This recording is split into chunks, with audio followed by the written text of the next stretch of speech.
There are a few things that if we know, without them we can't really start. The first thing is this.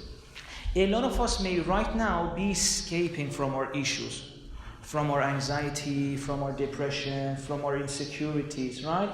We will try to create things in our life that would make sure we don't feel those certain ways. That's the first step to take in order to heal. That, okay, I have this stuff inside, I've got my anxiety, and I've been trying to design my life in a way that doesn't trigger it, but maybe with help, I can slowly go inside and heal this. So this is the first step, to look inside instead of outside. The second step would then be to be compassionate toward yourself. I cannot emphasize how important this is. If you want to do healing work, if you want to heal yourself from anything, from a sinful addiction, although I wouldn't like to call it sinful addiction, because as soon as you admit, it's no longer sin. As soon as you admit and you try your best. وَجَعَلْتُ الْإِقْرَارَ بِالذَّنْبِ إِلَيْكَ وَسِيلَةٍ Imam Ali alayhi salam.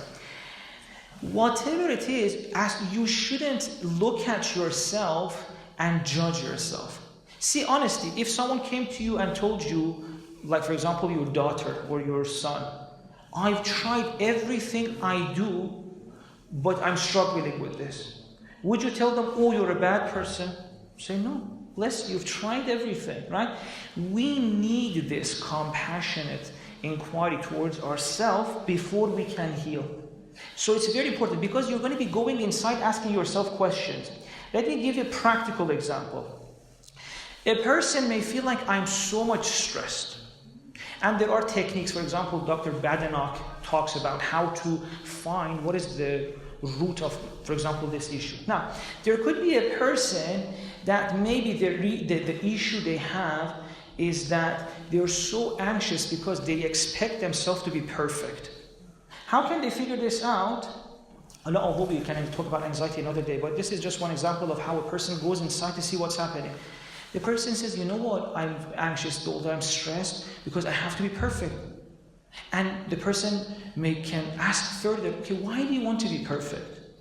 Why do you expect yourself to be perfect? Now, a lot of the times this could be that this person, when they were a child, their parents, they said that they depended their love on that child getting good marks, for example.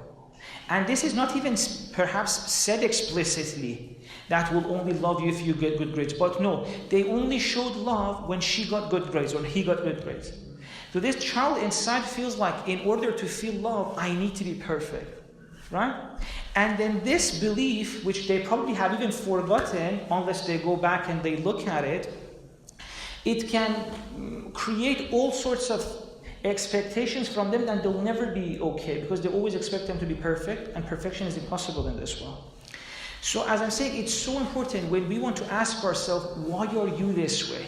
Why are you showing this symptom? We will open up to ourselves if we are compassionate. If I, for example, let's say I'm addicted to something. If I attack myself, Javad, why are you like this?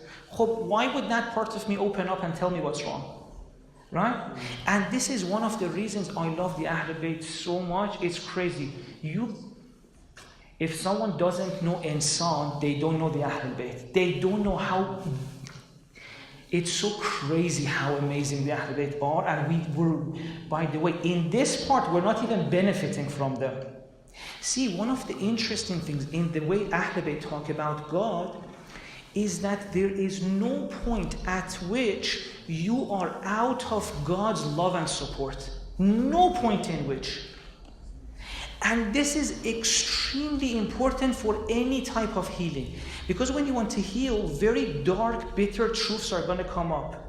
And if you don't love yourself, or if you don't think another reality loves you enough, it's extremely difficult. You're going to be judging yourself, you're going to feel shame, or you're going to feel, why am I weak? Why am I imperfect?